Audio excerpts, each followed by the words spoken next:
Hello, and welcome to Breast Cancer Conversations, a podcast brought to you by survivingbreastcancer.org. I am Laura Carfing, breast cancer survivor and founder of survivingbreastcancer.org, a nonprofit organization providing community, education, and resources to empower those diagnosed with breast cancer and their caregivers from day one and beyond. Hey everyone, welcome to another episode of Breast Cancer Conversations. I am always so happy to start my week off with you guys. We have a very special episode today because one of our volunteers, Candace, will actually be hosting the interview today and interviewing her friend, Lauren, who, like me, was diagnosed with breast cancer under the age of 35. Before we get started, I want to let you know about our awesome programs that are happening. A lot of times, and what we talk about in today's episode is the need for connection and having that sense of community. So I would encourage you to check out our Thursday Night Thrivers meetup. We meet up every Thursday night at 7 p.m. Eastern.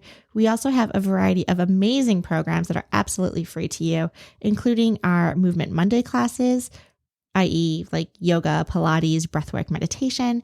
We also have amazing expressive writing classes, and you don't have to love writing or be a writer. It's really for anybody to come and just put your thoughts down on paper. It is led by the amazing Thomas Dooley. We are also launching this year our art therapy classes. Guys, I am so excited for this. Our art therapy classes are led by a professional art therapist who has also been unfortunately diagnosed with breast cancer. But I say that and share that because she totally gets it. And I know she's going to be a huge asset to our community. So hop on over to survivingbreastcancer.org/events to check out all of these happenings. All right. So where was I? This devastating conversation about having breast cancer under 35. And everyone's like, oh, there's no way this is cancer. There's no way this is cancer. You're too young. There's no way. And so when you hear there's no way by so many times, it feels even more shocking. Like, okay, then why did this happen? Welcome to the conversation. I think the first question really is just, tell us a little bit more about yourself, cover kind of your age and, your diagnosis and when you were diagnosed, and just give us a little short bio of Lauren. Sure. So I have been living in Boston for about 6 years. I'm a Massachusetts native. I was diagnosed with triple positive breast cancer at the end of February of 2021. I am self-employed, been self-employed for over 6 years, have a great beauty and wellness business. And, I grew up with kind of medical parents, both in the medical field. So being healthy and making the right choices and being cognizant of your health has been, something that's been really important to me. And as I got older, is something I became more passionate about, which is kind of, a big part of why I went to the business that I'm in. So, it was definitely a wild experience getting diagnosed with such a, serious illness at such a young age when, being someone who has always kind of been cognizant about trying to incorporate healthy behaviors in my lifestyle.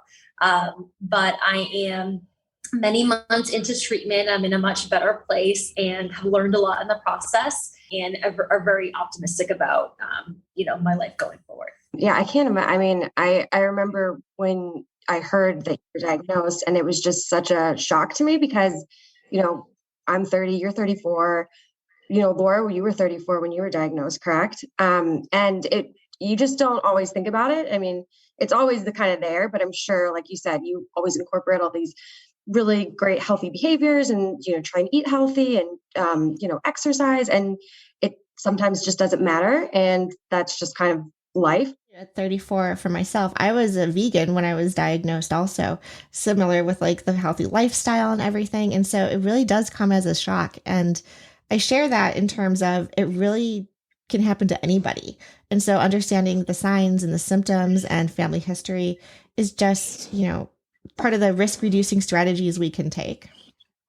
Yeah, absolutely. And in my case, personally, I actually found the lump immediately kind of, sought some assistance and then really had to be my own advocate for, the first kind of few months of getting the ball rolling. And I think that, young people and people of all ages, I think, being your own advocate is something that is really important because sometimes there aren't many, signs and symptoms that, like in a traditional sense. So I think that that's really, really tremendous. And exactly like you said, Laura, that it can happen, to anyone. Yeah, you bring up a really good point because I feel like when you're younger, there's so many things that usually doctors or nurses say, well, like they're so young, like let's maybe not biopsy this. Maybe we don't need to remove it. Maybe it's a cyst, maybe it's something else. And you really do have to push them because I'm sure, it wasn't the first thing on your mind, but you knew something was wrong. Like, your own body and you knew something wasn't correct. Yeah. I don't know how it went for you, Laura, initially, but for me, I'm a very optimistic person, so I didn't want to worry about something unless I knew I had reason to worry. And so, I knew that it needed to get looked at and it needed to get escalated, but I didn't. I didn't think, okay, I have cancer. But every single person I talked to, I talked to a few different physicians initially, just between lump being looked at by my primary and then mammogram. And everyone's like, oh, there's no way this is cancer. There's no way this is cancer. You're too young. There's no way. And so when you hear there's no way by so many times, it feels even more shocking. Like, okay, then why did this happen? So that was kind of an interesting and like an initial handling of it for me personally.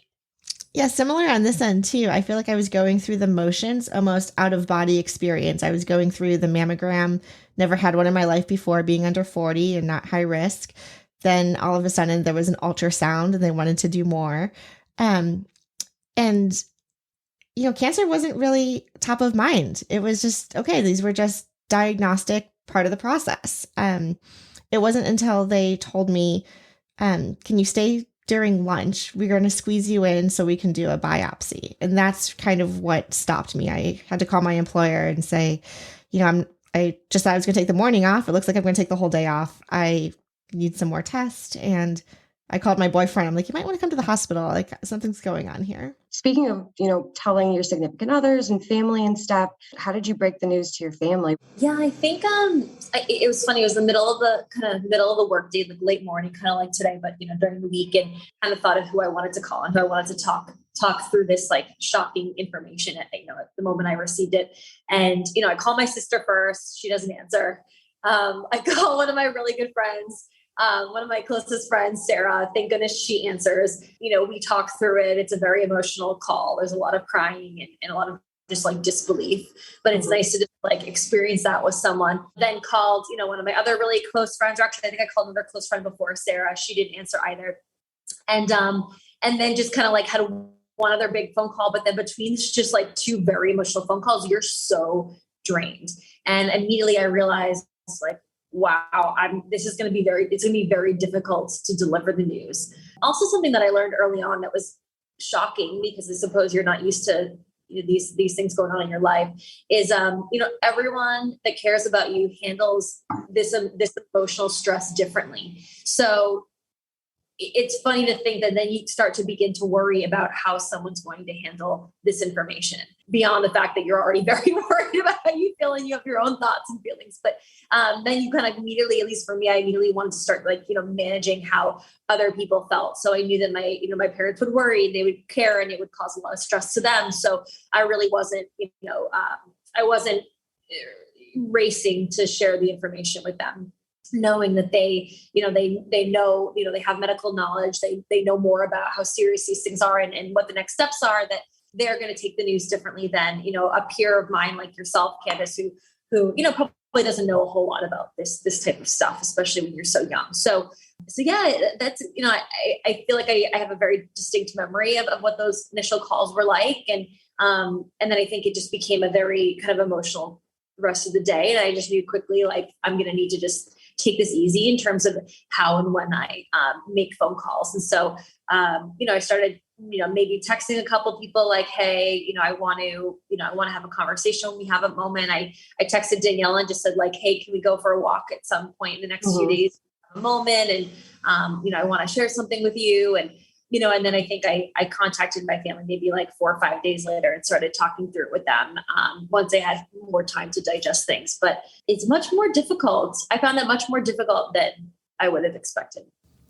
We've been talking a lot in our breast cancer circles how hard it is to deliver this information to the ones we love, because we know that when we tell someone that we have a breast cancer diagnosis, it not only impacts us, but it impacts everyone around us.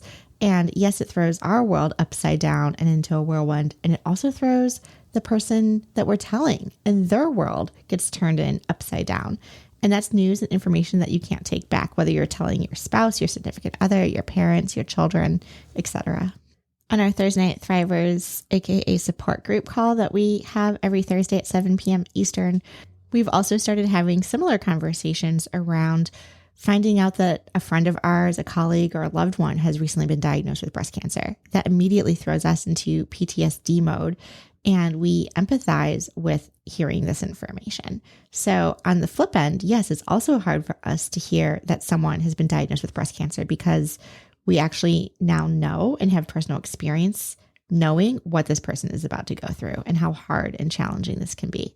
But that's why we have community. That's why we bring people on like yourself, Lauren, on the podcast to talk about these things, because we don't want people to have to go through this in a silo and alone. You bring up such a good point about how everyone responds differently. Like, I know when I found out that you had breast cancer, for me, I was shocked and I needed kind of time to process it because I was just, I felt it was, it was hard to hear. And so I wrote you a note, and I thought that was like the best way for me to communicate my support for like the time being. Obviously, I checked in with you later many times, but I thought I'm going to write this like long letter and kind of tell her how much support I want to give her and that kind of stuff, and like gave her a small gift. And that was great for me because that's something that like I knew I might get emotional if I was talking to her. So I thought that's the best way for me to do it. And you bring up such a good point that everybody is different. So everyone needs to break the news differently and react to the news differently and that kind of stuff. Totally. And I like that really meant a lot to me. I know like everyone kind of communicates different ways, but, for me to like kind of hear directly from you and like, know that you took the time to get a thoughtful gift and things like that. Like I knew you were thinking of me when you did that. And that was really special. Like that made me feel really good. And I think you're absolutely right. Like, every recipient's going to need support in different ways, especially emotional support, but at the same time, I understand like sometimes if you broke down, that might not be good for someone on the other end, if, Right. Depending on how they were. So I think, whatever way, people can show their support is awesome. I think that, initially, I know at least when I've been on the other end, when I've been trying to kind of like give support, sometimes it seems like such an overwhelming situation. You're like, oh, well, they're already buried by people and calls and this and that. But the truth is, when you're going through something so traumatic and it's so internal, there's never like too much outreach. Like just knowing, Right. even if you don't do it right away, like knowing that someone's thinking of you when it's like such a big thing in your life, it really means a lot. So I think that was awesome. I really appreciate that. So I just wanted to touch a little bit on, can you just talk a little high level about kind of some of the treatments you received, and did you refuse any treatments? I'm guessing, you worked out a long treatment plan with your doctor. Just kind of walk through that process. Totally. So very early on, I kind of came to the table with this perspective, like, I really want to think through my treatment options. I don't want to just go with whatever the doctors say. I want to really understand, what's on the table. Why is this being recommended? What are my options if I don't do this? I think that, I'm a smart person. I also, I'm independent. I'm at a point in my life where I'm more mature, but also I really, I've seen other people in my family have had cancer before. I've seen how chemo and certain treatments affected them, more permanently. And so I was definitely a little bit afraid of some of these treatment options. And, of course, right from the get-go, when you're diagnosed young, they want to be very, very aggressive because you have a longer life to live. So, as a result, you have a higher opportunity for recurrence because you're hoping to live a lot longer. So, right away, I kind of just really wanted to understand all my options and really take time to think through them, right? It's overwhelming just learning all this information and having to make decisions quickly. So basically what I ultimately ended up doing is, I pushed for the biopsy right away. They thought that my tumor was benign. They told me to come back in 6 months. And I said, no, I'm going to do something about this regardless. So either we just plan to take it out right now or we biopsy it. They quickly explained to me that if they're going to remove the tumor and it's cancerous versus being benign, it's a different surgery. So immediately I went into decision, like, get me in for biopsy right away. They did not get me in right away. I think it took about 3 weeks or so to get in for biopsy. Probably took more time than expected to actually get those results back, which they say that if it's positive, it's cancerous, like they're going to get the results back and contact you very quickly. It took a little longer than that. So I didn't quite know what to think. But then once the ball got rolling, then we were able to move swiftly once they did confirm that it was cancer. So from there, I got the biopsy. Let's see. Did I go right to, yes, the next step is I did go to surgery. Yes. Surgery was the next step. And then from there, I hadn't made a decision yet about treatment because we were still waiting on my onco test results, which took quite a bit of time. Apparently half the time it takes just like they're waiting for insurance to approve the test, which is, a difficult thing to hear, but it's, part of the course. You got to play by the rules. And then it just takes time for this test to come back. So can you tell us what an oncotype test is? Essentially something that's going to tell them whether it's going to recommend whether chemo should be part of your plan or not, based on how aggressive your cancer is, how quickly it's growing, and, essentially the opportunity for chemotherapy treatment to be effective or not based on your type of cancer. So basically we knew that chemo was in the cards. We didn't know whether it would be strongly recommended or not. So probably the first thing for me was I really needed to understand what type of chemo were we talking about before I even can make a decision whether I wanted that to be on the table or not. What I did learn is there are some types of chemotherapy for all different cancers and whatnot that are going to permanently harm your organs. At being a young person, I was not comfortable going down that road. I think I would have a different consideration. Like, there are other things to think about, like how early did we catch this? Did this spread before necessarily like making a decision about chemo? So I was able to confirm that the type of chemo that they would be recommending for my treatment based on my triple positivity, so estrogen and progesterone and HER2 receptor positive breast cancer, this would not be this would be like a medium level chemo. It was not like they called it like chemo light, chemo medium, chemo heavy. And chemo heavy that we're referring to is not like the potency of it. It's like what it actually destroys in your body. Okay. And so it was not going to destroy my organs. So for me, like that was like probably one of the biggest considerations. Like, okay, if that's the case, chemo is on the table for me. If that was not the case, then I don't know if I would have gone for chemo. I think I would have said no. But basically, that being said, I went ahead and froze my eggs. I was 32 at the time. I knew I want to have children. If anything else, I want to have the option. But I think that I wanted to have children, something I never really had to think about yet. But knowing that chemo could be my future, I went ahead and froze my eggs. So that in itself is, quite a process. There's surgery involved. So I had my lumpectomy. I took the tumor out. I took 5 sentinel lymph nodes out, which they do to make sure that it hasn't spread. The cancer hasn't spread, because typically that's where breast cancer is going to spread first. Recovered really well from surgery. Overall, I was super happy. Had a great experience in that regard, as good as you can have.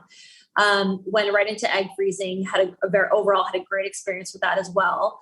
And then basically it was time to kind of decide treatment. So the plan was we would start with chemotherapy, and then we decided to move forward with radiation and hormone treatment. So I started some hormone treatment at the start of my chemotherapy, and then I added more hormone treatment once I finished radiation. Similarly, the decision to go with radiation or to take the whole breast, was a tough decision for me. I decided that the radiation was something that I wanted to move forward with, and there were a lot of considerations with that, but that's what I decided to move forward with. So chemo, and then radiation, and then hormone therapy. Wow. I just learned so much in that bit. I didn't even know there were different types of chemotherapy, which maybe I had no idea. So, wow, that's so much to go through. And you just summarized that perfectly. So thank you. And I wanted to add, or I want to actually dive into this topic a little more. You're going through all of this. And then on top of this, you're running a very successful health and wellness company, and it's COVID. So can you just kind of talk to us about how you even started to manage those different pieces of your life? Absolutely. So, truth be told, I'm fortunate. We've had the business for a while. Operations run very smoothly. So if COVID were not the case, stepping away to handle my illness would have been no problem at all. The most difficult part of this was coming off of COVID and truly for us, for our business, 2020 and 2021 were both incredibly difficult years. It feels like we're still, in a lot of ways, we're still in the same situation. So that made handling my treatment very difficult. I will say the only saving grace, and I think that anyone could handle it similarly, is, I just really sat down and had a conversation and just said, like, what is my app? Like, what can I take on right now? And what do I have to let go of? And so for me, I feel so fortunate. I have, like yourself, Candace, some really incredible friends that are incredibly capable that were able to help take on some aspects of the business to kind of help me get through for those weeks that I really just, would be laid out with chemo and unable to work. I did think very, very seriously about just closing shop for a few months, but I did worry personally about what that would say to our client community. And, given COVID, I didn't want people to think that, we were mismanaged, or we're not going to be able to come back, or we're a one-woman show, which is, not the case. We've had over, 10 plus employees, pretty much every year we've been here. So, we are kind of an independently operating business. So I basically just leaned on some friends. I had some frank conversations, and, I knew how capable they were, and we carved out some things that they could help just to kind of get us by. And that was really phenomenal because it was huge, and largely one friend really kind of took the brunt of it. And I was, I'm so fortunate. So that worked out well, but I think that, it was really just a frank conversation. You can't, there will be no business if there is no warrant. So, if I can't make it through, if I can't recover properly, and if I can't take care of myself, then, it's really silly to think about your business at that point. So, if we had temporarily closed, I think everything would have, probably been fine too. So I think it just, just depends on what your appetite is for kind of stress and handling it all and juggling it all. And so I think really the COVID is really just, like it has been for many people, just threw a big wrench into my plans. And I will say there was definitely a point in this year where I really kind of said to myself is someone trying to tell me something? You have COVID and then you get cancer. And it's like, what should I be taking from this? And, I'm not someone who's great at taking a step back. And to this day, I still haven't really taken a step back. But I think that looking back, I would have preferred to take a step back. I would recommend that, someone in my position, take a bigger step back, knowing that, everything you've built will be there when you get back. It's a lot to handle at once, but, I had some great help to get me through this kind of difficult time. Yeah. And we do have a great group of friends, and I know exactly who she's talking about. We had one friend that I think she went above and beyond helping you with your business, like unbelievable. And we touched on it earlier, and I want to bring it back because I think it's so important. Can you just talk a little bit more in depth about how you had to advocate for yourself? Yeah, I think I personally think a lot of this just kind of comes down to personality. I'm very much like a take charge, take initiative. I don't want to wait around for, I want to be proactive, I suppose. And so for me, what that meant is, really, in a lot of ways, listening to what my care team had to say. I have a fantastic care team. I felt so fortunate, and, they are the experts. I am not. But, for me, I feel a lot more comforted when I have the information that I need. So a lot of that just became asking questions. So, you can go through this whole process and never ask any questions. And, a lot of people kind of react and handle things differently. And some people maybe just don't even want to really engage because they're so overwhelmed or whatever it might be. A lot of times I think that sometimes like accompanying a patient who is that way so that you can ask the questions on their behalf and think through things with them or talk to them when they're more comfortable, when they're more engaged, when they've had a little more time to like think is excellent. And I've done that with family members and things that have gone through, some difficult stuff. And so for me, I just asked a lot of questions, and I really wanted to understand what my options were and why these options were being put on the table. Because the better the more armed I was with information, the more comfortable I felt making decisions, moving things ahead, and feeling at peace with the decisions that have been made. Right.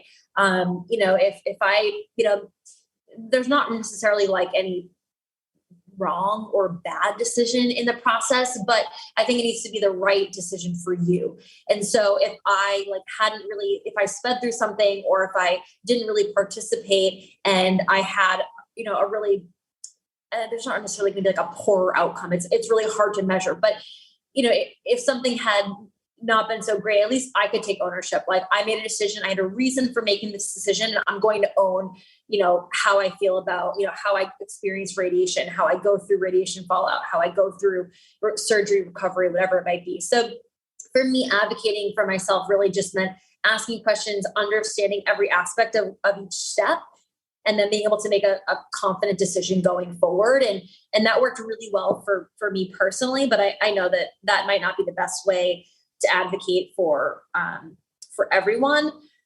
I personally think that it's really important to ask questions and understand why decisions are made, because, in a lot of ways, just like life, you need to follow up with doctors. You need to really stay on them. You need to make sure things are forward. They have many patients. You are not the only one.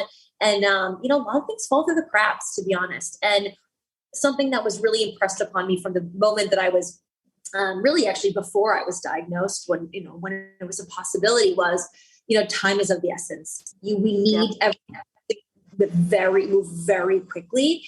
And so what I took away from that was, I'm going to be instrumental in making sure that things move quickly. So if you tell me that's important, I'm going to stay on you and make sure that things are moving forward. And a lot of times, because my care team's been fantastic, it hasn't been a problem, but there are many instances where I really needed to move things forward.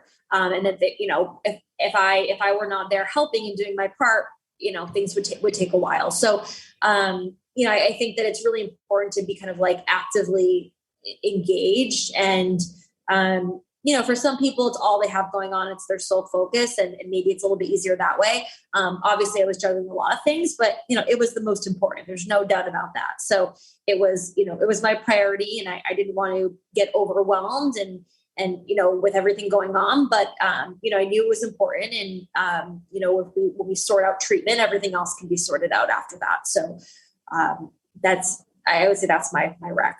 You need to feel comfortable with your decisions. So if someone is rushing you to do something, or advocating that, time is of the essence, we have to start chemo right away, or we have to get you into surgery right away, you are entitled to second, third, fourth opinions. You can take the time that you need to process everything too. So I think there's also that flip side, right? And I think what you were saying, Candace, there's no right or wrong. It's just being comfortable with the decision and your time to process and gather all the information that you need so you feel comfortable. Yeah, that's a really good point, Laura. And one thing actually that you just made me think of, that you touched upon, is I think when I initially got diagnosed, the medical team had made comments like, okay, this is usually the time that people go on the internet and start Googling everything. And what's funny is that for me, information definitely comforts me. But when I knew that I had this incredible care team, sitting in front of me and working for me, the last thing I wanted to do was scour the internet, and not be able to determine what was accurate and what was not. And so I did go ahead and get a second opinion at a certain point before I began like full treatment. I had surgery right away, which I think was very important.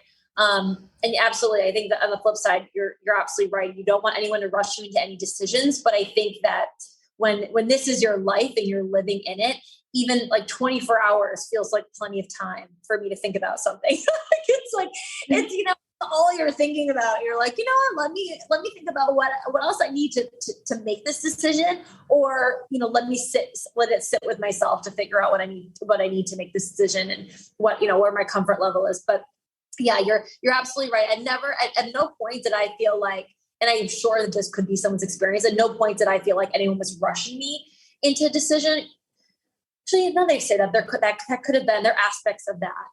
But I think knowing that time is of the essence was important up front, because the time from when I identified the lump which I called, my primary care right away. And I was like, can I get in? And of course, no one wants to get me an appointment. I was fortunate because when I found the lump, when I knew definitively the lump was palpable, I had a doctor's appointment within like 7 days with my primary care. And, being in Boston, it takes a lot of time to get in front of doctors. And I think any big city, and maybe not a big city, it's the same experience. So I felt very fortunate with that. But even as soon as that first day where I said, okay, let's say it was Monday, I'm sure this is something that needs to be expedited. And I called and no one would budge. Nothing, no care, no consideration. And probably between that and the biopsy results, everything moved very slowly. And so I don't know exactly, Laura, if that was the case from the beginning for you, but, for most of us lay people that don't know better, you would just think, like you said, Candace, like, oh, that's the norm. My dad is a longtime physician, and he said to me, he's like, absolutely not. All of this needs to be done as soon as possible. And, of course you can only do so much. Asking to speed something up isn't going to speed something up, but you can try and you can really get on them and you can be the squeaky wheel. And I think that's something that lay people like myself can take with them, at any point in this kind of breast cancer journey, or especially, in the beginning, because, everyone has working with different information, and, you can, if you be the squeaky wheel, I think it does help. You get thrown this curveball, you're diagnosed, under 35. What advice do you have to women like yourselves that might be in the exact same place in their life or somewhere very similar who get a diagnosis? And what did you do for yourself during this time to kind of thrive and move forward? Going through this process and this journey is so much easier than you think from the outset. Everyone can do it. If you stay positive, it's going to be much easier than you tell yourself that it is. And I know everyone experiences things differently, but I think that for me, so much of the fear was the unknown, and not being able to talk to somebody like Laura from the get-go, who is also young and also is diagnosed and probably, chose a lot of the same treatment steps that I had. I think that, if possible, if you can be in touch with someone, someone who has had really any breast cancer survivor, and able to talk to somebody who's only a few years out, who can share a little bit more about their experience, that's ideal. I struggled personally to connect to somebody who I was able to talk to. And I definitely tried. And so it wasn't for lack of trying, but I think the biggest thing is, with a recent diagnosis, of course, you're going to handle the feelings and the emotions whatever way you can, but everyone can get through this. It's a lot more, achievable than you think. And everything will not be as scary as, you've heard and this and that. Everyone's experience is different. And, especially when you're young, when you're young, we're lucky to some extent that a lot of, most of our body is working really, really well. And, most of our tissues are still young and it can go through a lot and can handle a lot. And I think that's probably the biggest thing I would like to, impress upon, anyone at the beginning of their journey is, you will handle it a lot better than you think. You hear horror stories, but there are so many stories that, had a relatively great experience going through it. And there's no reason to think that you won't have the same experience. Beautiful. I love your energy, Lauren. Thank you again. I echo what Candace was saying for sharing your story. I'm glad that you're now aware of our organization. That was really the impetus for why I wanted to start survivingbreastcancer.org, because being in Boston, I thought it was going to be so easy to just Google young breast cancer survivors and people would come out of the woodwork. They'd want to get coffee with me, talk to me. I wanted to see someone on the other side. And I was surprised how hard that was. So for anyone listening, if you are looking to connect with others who have been diagnosed with breast cancer at any stage, early stage or late stage metastatic breast cancer, I encourage you to check out our programs and services at survivingbreastcancer.org. You can attend our Thursday Night Thrivers meetup. We meet up every Thursday night at 7 p.m. Eastern on Zoom, so it's available to absolutely everybody. You can RSVP and find out more information at survivingbreastcancer.org/events. Again, thank you so much to our guest today and for Candace for moderating and being the friend and asking questions from the friend perspective to Lauren, who was diagnosed under 35. So keep on thriving, ladies. Thank you for all that you do. And thank you all for listening and tuning in week after week here on Breast Cancer Conversations. Please be mindful that all of our content and information is for educational purposes only and is never a substitute for medical advice. If you want to hang out, again, please check out survivingbreastcancer.org/events, where you can RSVP to our Thursday Night Thrivers weekly meetup, our Movement Monday classes, workshops, seminars, and so much more. We can also continue the dialogue online via social media. Our Instagram handle is survivingbreastcancer.org, all one word, and you can follow us on Twitter at SBC_ORG. Until next time, keep on thriving.